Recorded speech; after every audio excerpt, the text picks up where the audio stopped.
Well, what does this election result mean for Australia? With me now from Parliament House in Canberra is the Australian Prime Minister Malcolm Turnbull, who, thanks to the time difference between the US and Australia, is one of the first world leaders to react to Donald Trump's election. Prime Minister, what is your reaction? Well, we congratulate Donald Trump on his election win. As I said, President-elect Trump has sought to heal the wounds of the campaign, which, of course, was a very hard-fought one. We offer our good wishes to Secretary Hillary Clinton for her hard-fought campaign as well. But it's notable that despite the bitterness of the campaign and the intensity of it, which was confronting for many Australians, it's a much more bitter-fought campaign than we are used to.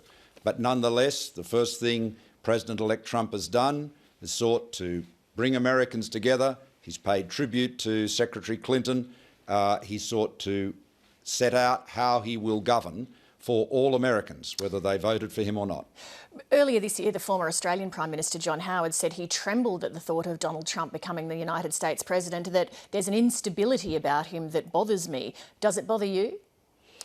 Lee, as the Australian Prime Minister, my job is to defend Australia's interests and ensure that we work effectively and constructively with the President the United States people elect. They've elected Donald Trump, and after the 20th of January he will be the President, and we will have a strong and effective relationship with his administration, just as we have with President Obama's and many administrations before that.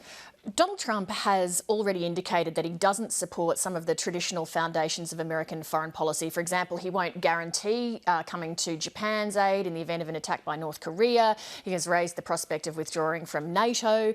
How can Australia continue to rely on the ANZUS Treaty? Why would we trust that a Donald Trump-led administration would come to Australia's aid should we require it?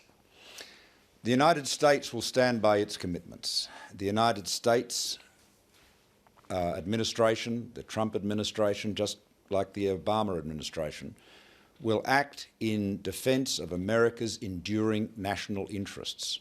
You know, prime ministers and presidents, congressmen and senators come and go, but the nation's enduring interests continue. And the alliance between Australia and the United States is set in the enduring national interests of both countries. It's in our mutual interest to stand together, and will continue to do so through the Trump presidency and the presidencies that follow it. But given that I just pointed out that he's made it clear that he doesn't necessarily subscribe to the traditional foundations of American foreign policy, what's the source of your confidence there? It's important to remember, Lee, that during a hard-fought campaign, it's important to remember that great observation another American politician said, which is that he's speaking of American politicians, he said, we campaign in poetry, but we govern in prose. Now, whether you regard the debates in this last American campaign as poetry, the fact is that when an administration takes office, when a president takes office, he is confronted with the realities of the national interest of the United States, the strategic realities that confront the United States, the importance of its alliances, the significance of the global prosperity that is underpinned by America's commitment to the rules-based international order, especially, of course, in the Asia-Pacific. Well, Donald Trump will be now the Commander-in-Chief. As we know, Australia is one of the United States' closest military allies. As Prime Minister, could you comfortably deploy Australian troops, risk Australian lives, on the judgment of Donald Trump? Can I say to you that when Australian troops are deployed, when Australian servicemen and women's lives are put on the line, with their professionalism, their heroism, those decisions are taken in the judgment of their government, the Australian government, not any other government. You look at what's happened with the Brexit, with the election of Trump, with the rise of Pauline Hanson's One Nation party, with the Nick Xenophon party here. Citizens are staging their own disruption of political systems in Western democracies. What lessons are you taking from all of this for Australian politics?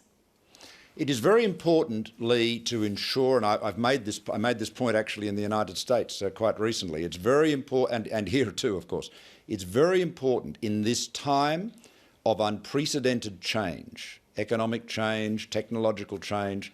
It's important for leaders to ensure that everybody in the community, all sectors of the community, are included, that the strong growth that we have, for example, in Australia includes all Australians, that sectors and communities are not left behind, and that when we defend free trade and open markets, we make it very clear why it is in Australia's interests, in our country, to do so. We have to make the strongest case we can for open markets and free trade. And this was one of the resolutions at the G20 in China just a little while ago.